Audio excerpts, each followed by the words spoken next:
Exercise 1.5 Question number 1. Find the determinant of the following matrices. A matrices दिए गए हैं। Part 1 में ए है, पार्ट 2 में बी है, पार्ट 3 में सी और पार्ट 4 में डी मैट्रिक्स है। तो इनके डिटर्मिनेंट फाइंड करने हैं। डिटर्मिनेंट फाइंड करने के लिए हमारे पास जो तरीका होता है वो हम फाइंड कर लेते हैं। ये बड़ा इम्पोर्टेंट टॉपिक है डिटर्मिनेंट फाइंड करना। तो क्वेश्चन वन का पार्ट नंबर ए हम डिटर्मिनेंट फाइंड करते हैं ए मैट्रिक्स का, जिसकी एंट्रीज -1 1 2 0 है। तो सबसे पहले इसका डिटर्मिनेंट फाइंड करने के लिए इसको डिटर्मिनेंट की फॉर्म में लिख देंगे। डिटर्मिनेंट की फॉर्म क्या होती है? जैसे ये मैट्रिक्स ए है तो इसको दो वर्टिकल लाइन के अंदर लिख दिया जाएगा। वर्टिकल लाइंस डिटर्मिनेंट कहलाएंगी और इसको हम पढ़ेंगे कैसे? ए डिटर्मिनेंट पढ़ेंगे। और पुराने जमाने में इसको ए मॉड भी पढ़ा करते थे हम। तो इसको ए डिटर्मिनेंट पढ़ेंगे और हम इससे कंफ्यूज नहीं होंगे कि इसी तरह का निशान एब्सोल्यूट वैल्यू का भी होता है। तो ये एब्सोल्यूट वैल्यू नहीं है। जो एब्सोल्यूट वैल्यू होती है वो नेगेटिव नहीं हो सकती। ये नेगेटिव भी हो सकता है, पॉजिटिव भी हो सकता है, जीरो भी हो सकता है। ये डिटर्मिनेंट है, इसको आपने डिटर्मिनेंट पढ़ना है या फिर कभी मॉड भी पढ़ लो तो कोई बात नहीं है। तो यहाँ पर ये दो वर्टिकल लाइन डाल दी इसके आगे और पीछे। तो इसको हम डिटर्मिनेंट ऑफ ए पढ़ेंगे और इसी तरह इजिकल टू का निशान डाल के वो जो मैट्रिक्स में लिखा हुआ है उसको भी ये दो वर्टिकल लाइंस के दरमियान लिख देना है। ये जो मैट्रिक्स लिखा हुआ है इसकी एंट्रीज को भी ये वाली लाइन डालनी है पहले आपने, उसके बाद एक और लाइन डालनी है और उसके दरमियान में ये एंट्रियां लिख देनी है। -1 1 2 0 ये इसकी डिटर्मिनेंट फॉर्म है। ये मैट्रिक्स ए की डिटर्मिनेंट फॉर्म है। और आगे डिटर्मिनेंट फाइंड करना है। डिटर्मिनेंट फाइंड करने के लिए इन दोनों का प्रोडक्ट, ये वाली डायगोनल एंट्रीज, इन दोनों का प्रोडक्ट माइनस इन दोनों का प्रोडक्ट। हम जब भी निकालना होगा डिटर्मिनेंट तो स्क्वायर मैट्रिक्स का ही डिटर्मिनेंट निकलेगा। तो यहाँ पर ये मैट्रिक्स के डायगोनल के प्रोडक्ट को, ये वाले प्रोडक्ट को इसमें से माइनस कर दिया जाएगा। ये दोनों ये वाले जो प्रोडक्ट हैं इसमें से माइनस कर दिया जाएगा। तो हम करते हैं इसके साथ प्लस का निशान। ए वाली जो एंट्री को हम प्रोडक्ट को जब हम मल्टीप्लाई करेंगे तो उसके साथ प्लस का निशान होता है और इसके साथ माइनस का निशान होता है। मैं लिख भी दूंगा। जो आपको जो 3/3 मैट्रिक्स होगा उसके जब हम उसका डिटर्मिनेंट निकालेंगे वो इससे डिफरेंट होता है, तो उसमें वो आपको काम आएगा।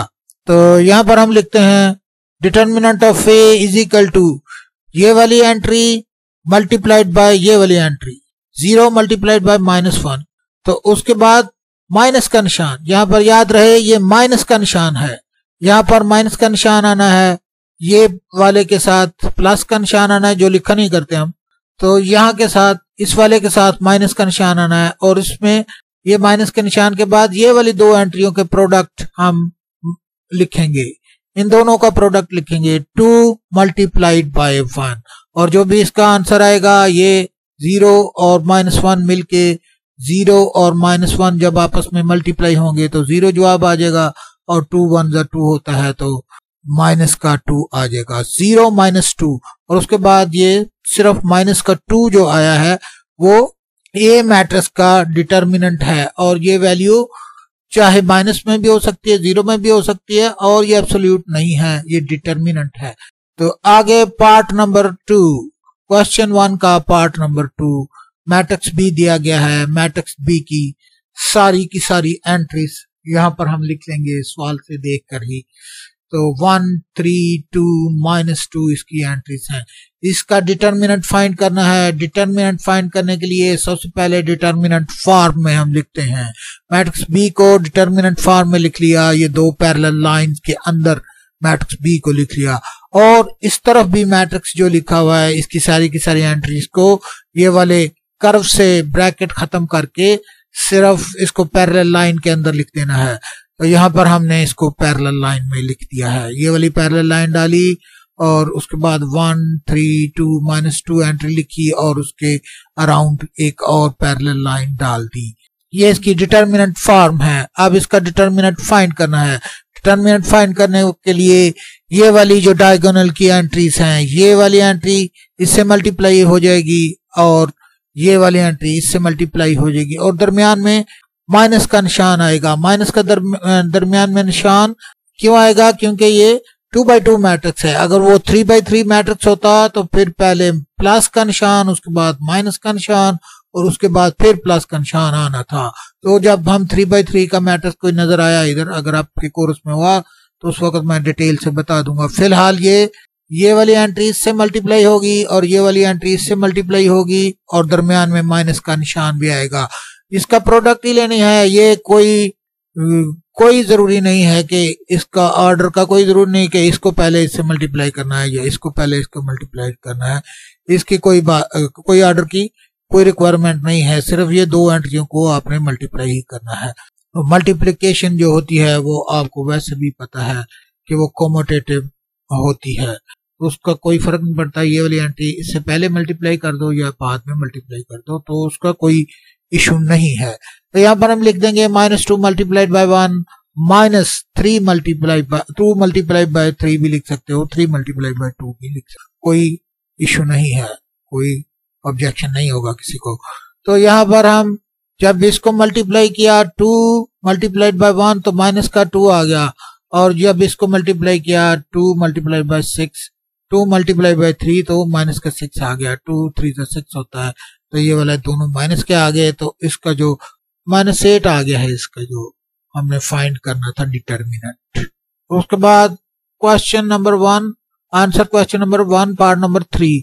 तो सी मैट्रिक्स का डिटर्मिनेंट फाइंड करना है। उसके लिए सी मैट्रिक्स लिखा पहले और उसके बाद उसकी एंट्रीज लिख दी। C matrix is equal to 3 2 3 2 और उसके बाद इसको डिटर्मिनेंट फॉर्म में लिख लेना है। डिटर्मिनेंट फॉर्म क्या है?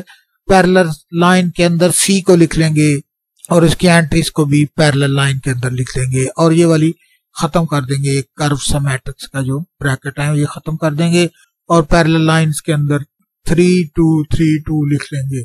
उसके बाद इसका डिटर्मिनेंट लेना शुरू कर देंगे। तो डिटर्मिनेंट लेने के लिए ये वाली एंट्री से मल्टीप्लाई होगी और माइनस के बाद ये वाली एंट्री से मल्टीप्लाई होगी। तो यहाँ पर हम लिख देते हैं 2 मल्टीप्लाइड बाय 3 -3 मल्टीप्लाइड बाय 2 और उसके बाद 3 2 6 होता है, तो यहाँ पर हम 6 लिख देंगे और 3 2 6 होता है, तो यहाँ पर भी हम 6 लिख लेंगे।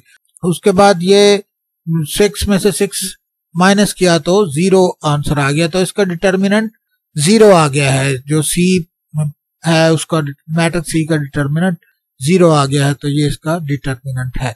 उसके बाद जो क्वेश्चन 1 का पार्ट नंबर 4 हम करेंगे। Answer of question number 1 part number 4, D matrix का डिटर्मिनेंट फाइंड करना है। डी मैट्रिक्स लिखा, उसकी सारी एंट्रीज लिख ली, 3 2 1 4 इसकी एंट्रीज हैं और उसके बाद इसको डिटर्मिनेंट फॉर्म में लिख लिया। डिटर्मिनेंट फॉर्म क्या होती है? डी को 2 पैरेलल लाइंस के अंदर लिख दिया जाएगा और इसको हम या तो डिटर्मिनेंट पढ़ेंगे या मॉड पढ़ेंगे, या डी मॉड भी पढ़ सकते हो। आपको इसको कह दोगे डी मॉड मैंने लिया है तो वो भी ठीक होगा, डी मैट्रिक्स का मॉड लिया है वो भी ठीक होगा। इसके बाद हम डिटर्मिनेंट की फॉर्म में लिखेंगे ये वाला जो मैट्रिक्स है उसको भी 3 2 1 4 ये वाली एंट्री 2 पैरेलल लाइंस के दरमियान लिख देंगे और इसको कहेंगे कि ये इसकी डिटर्मिनेंट फॉर्म आ गया है।